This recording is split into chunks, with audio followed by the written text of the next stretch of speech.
Bom dia, irmãos. Graça e paz a todos. Vamos para o nosso vídeo do PGM para esta semana, focado no texto de 1 Samuel, capítulo 4, do verso 1 ao 22, texto que nós usamos para o sermão de domingo à noite, cujo tema era "A vida é uma tragédia sem a presença de Deus". E eu gosto de pensar nesse texto, irmãos, porque eles trazem algumas mensagens importantes e alguns comportamentos importantes a serem revistos na nossa conduta de vida cristã. O texto fala de um contexto de guerra entre Israel e os filisteus. Em um primeiro momento de batalha, Israel é vencido e eles se recolhem ao acampamento em Ebenezer. E ali eles fazem a grande pergunta: por que é que Deus permitiu que nós perdêssemos essa batalha? No versículo 30, no versículo 3. E a grande resposta deles foram: olha, é por causa da arca, vamos buscar a arca em Siló. E aí eles vão em Siló, pedem a presença da arca, e junto com a arca vem Hofni e Finéias, que eram filhos de Eli, também sacerdotes. E Israel perde de novo a batalha, pela segunda vez, e pior, né? A arca é levada como troféu pelos filisteus, e os filhos de Eli morrem. Aí chega um mensageiro da guerra na cidade, em Siló. Ele estava sentado na beira da cidade, numa cadeira, e diz o texto que o mensageiro começa a anunciar o que ocorreu no campo de batalha, e ele pergunta qual é o problema, e o pessoal responde a ele, olha, aí o mensageiro responde a ele, olha, Israel foi vencido no campo de batalha, os seus dois levaram a arca como troféu, e os seus dois filhos morreram. E nessa situação, ele cai para trás, né, com a cadeira, ele bate a cabeça em algum lugar e quebra o pescoço, morre. E o texto continua dizendo que a mulher de Finéias, que estava grávida, ela, ouvindo a notícia, o parto começou a acontecer, e no momento em que ela está morrendo, mediante ao parto, a criança nasce, as parteiras falam, olha, tinha um filho, aquilo que deveria ser para ela uma notícia de alegria. Ela, com tristeza, diz, olha, a glória de Deus se foi, pois levaram a arca do Senhor. E aí ela diz, e acabou, ok? Eu acho esse texto assim um texto precioso para a gente estudar, porque a gente precisa ressignificar, talvez a palavra é essa para nós, ressignificar como um ato de dar um novo sentido ou um valor a um acontecimento, objeto ou comportamento que já se passou no contexto bíblico. E para nós seria a transformação da mente, a redenção do passado, da nova criação, dar um novo sentido real de Deus experienciado no meu passado e que hoje está carcomido, desgastado por uma visão religiosa que fez com que o nosso Deus se tornasse um ídolo. Ou seja, né, nós vivenciamos um tempo onde nós transformamos Deus em ídolo. Que sentido? Nós temos a nossa experiência do passado, mas a nossa experiência do passado ela vai sendo endurecida, ela vai sendo transformada pelas situações que nós vamos vivenciando, e a gente vai se afastando de Deus e se aproximando da religião, e a religião ela tem uma função de gerar ídolos, né? E é dentro desse sentido que eu vejo hoje. Hoje nós damos muito mais valor às coisas e pessoas do que ao nosso próprio Deus. Nós buscamos orações em outras pessoas quando temos a liberdade de ir direto ao Senhor e colocar o nosso coração diante dele. Então nós fazemos das pessoas os nossos ídolos, fazemos das igrejas os nossos ídolos. E vamos perdendo essa capacidade de entender que existe um Deus verdadeiro. Bom, então a gente precisa ressignificar isso. E esse ressignificar é a ideia de você lembrar do seu passado, do Deus que você conheceu e revalorar, né, esse Deus nos seus dias atuais. Porque o que a gente precisa não é de um bom líder, nós precisamos de Deus.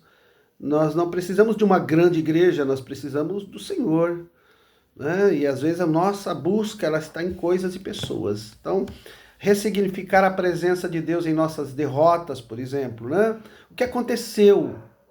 Porque a gente perdeu as nossas derrotas? Ora, simplesmente porque Deus não estava presente. O que estava presente era a arca.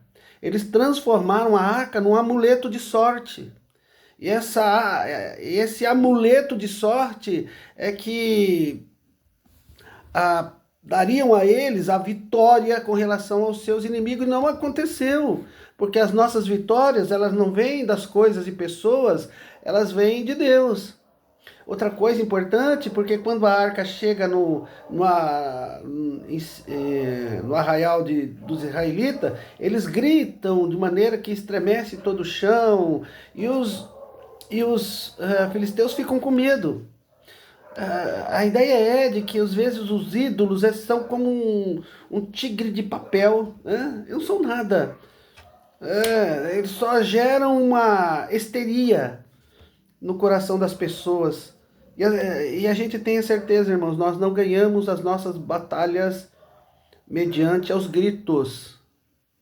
As nossas batalhas, elas são vencidas numa relação com Deus, abençoados por Deus, fortalecidos pela presença de Deus em nós.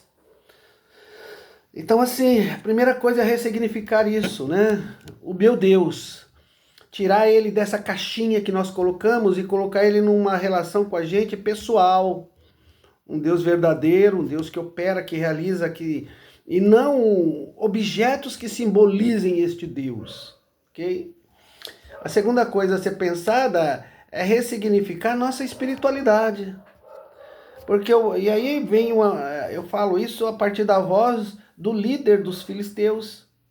Porque é ali que quando os filisteus começam a chorar, a questionar, a revelar o medo e o desespero, porque chegou a arca do Senhor no arraial dos israelitas, o líder diz a seguinte frase: olha, sejam fortes, filisteus, sejam homens, ou vocês se tornarão escravos dos hebreus, assim como eles foram escravos de vocês. Sejam homens e lutem. E essa é uma questão muito séria, porque às vezes a gente fica atrelado à nossa vida numa relação de dependência com o ídolo. Ídolos, numa diferença básica, né? Deus é o nosso Criador. Ídolos somos nós que criamos e colocamos nele a nossa dependência. Então é dentro desse contexto que a gente precisa rever a nossa espiritualidade, né? Porque essa fala do líder filisteu é importante, porque nós somos homens espirituais e todas as nossas ações são marcadas pela nossa espiritualidade. Então a fala dele, olha, não tenham medo, sejam corajosos, assim como diz o texto de 2 Timóteo, capítulo 2, verso 7, quando Paulo a Timóteo diz assim, que Deus não nos deu um espírito de covardia, mas de amor e moderação. Ou seja, né, o espírito que está dentro do nosso coração é um espírito que não tem medo. O medo foi expurgado, mas de amor e moderação. No sentido que cabe a mim enfrentar os meus problemas sem medo, enfrentar as minhas guerras sem medo. Outra coisa importante, ele fala assim, ó, e lutem como homens, né? Porque a batalha é nossa, não é de Deus. né? Lutem como homens redimidos e lavados pelo sangue de Jesus, com muita coragem, com muita força no coração de que a certeza da vitória virá. Lutem como homens e se dediquem diante dos seus problemas como homens. Não fujam dos problemas, não fujam das situações adversas. Porque ou se a gente não vencer os problemas vão nos vencer. Então nós nos tornaremos escravos dos nossos problemas. É a pessoa que tem um vício, é a pessoa que tem uma relação difícil no contexto da sua vida conjugal, é a pessoa que tem problema na sua vida financeira. Se ele não enfrentá-lo, ele vai viver como escravo desse problema, ok? E por terceiro, ressignificar o valor da presença de Deus em nossas vidas. E 3 fenômenos culturais é importante para a gente pensar nisso, né? Porque há situações nesses contextos que fazem ou fizeram com que a nossa vida fosse marcada por uma individualidade. A individualidade, ela foi muito promovida a partir da reforma, né? E a reforma ela trouxe essa questão de que você não precisava depender do sistema religioso, você poderia depender de você mesmo e decidir a sua vida. Isso é bom e é necessário, só que nós levamos por extremo. Então, de repente, essa individualidade diz assim, olha, eu sou dono da minha vida, eu que defino e determino meus passos, ok? Isso é complicado, porque nós não somos autocriados. Nós não nos criamos, nós fomos criados por alguém. Esse alguém é Deus, que detém sobre nossas vidas poder e autoridade. Então a Ele devemos, ainda que sejamos há uma individualidade em nós, temos aí uma relação de dependência com esse Deus. A questão pública também, né? Se você olhar para o que significa a questão pública, essa consciência pública, é de que tudo é nosso, né? Tudo nos pertence, nós damos a alguém, terceirizamos a nossa condição pública para que os nossos prefeitos, governadores direcionem. Bom, e nisso trazemos para o contexto da nossa vida, né? Da nossa vida espiritual. Nós tornamos pública a nossa vida espiritual e damos a outras pessoas para que direcione e conduza nossas vidas. Nós terceirizamos o desenvolvimento da nossa vida com Deus. E nós terceirizamos essa questão para a religião. E a religião ela tem um processo muito de escravização. Então, assim, a outra questão é a privatização. O que significa ser privativo? Ser privativo é aquilo que é o contrário do público. Bom, já não é mais nosso, agora é meu. Então eu conduzo a minha vida, tudo pertence a mim. Então há uma busca intensa para conquistar as coisas para mim, voltada para mim, para que eu possa mostrar para o mundo o poder que há em mim. Tudo isso faz com que essa nossa mente ela se torne, começamos a vivenciar, por exemplo, tragédias na vida. Porque quando eu penso que eu sou o indivíduo e não dependo de ninguém, eu vou viver debaixo de solidão. Quando que eu vou viver diante de uma questão pública, que é tudo nosso e eu terceirizo alguém, eu viro escravo de alguém.